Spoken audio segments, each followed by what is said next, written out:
It was Oboe Hill on the main line of resistance, the Shuri line. This was one of the hills that was closest to the Shuri Castle, is where the Japanese had dug underneath it for their last line of resistance. Well, Oboe Hill wasn't as widely talked about as some of the others, but it was important that we picked that up. Colonel Yahara had it well covered, and every direction that you could go at one of those hills, you were going to be covered with automatic fire.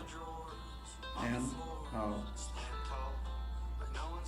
I am surprised any of us lived through it.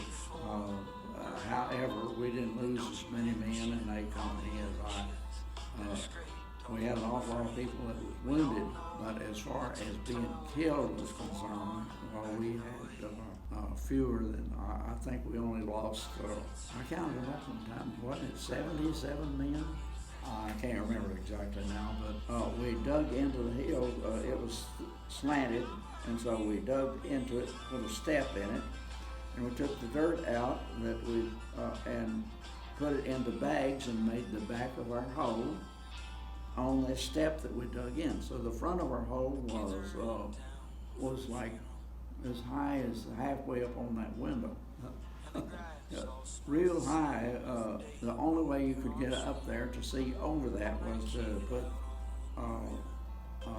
grenade boxes down and stand on the boxes to get up there to look over it. And of course, that's what Lewis Ledbetter did. And why he needed to look over there, I don't know.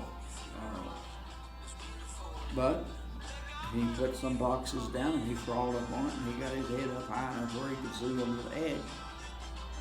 Well, just as he did, a machine gun that was sitting there waiting for somebody to do that, well, they opened up, and of course, they shot him and killed him.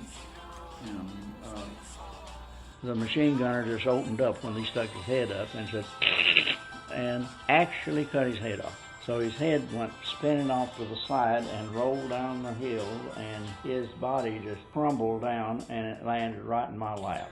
He was sitting in my lap, headless, with his heart still beating and blood just pumping out like mad out of his neck. And of course, me getting soaked in that blood was not helping me a bit. But if a person's on top of you in a foxhole, you can't get out until that person's moved. And if they're dead, well, you're in bad shape. You're not going to get out until somebody helps you get out. And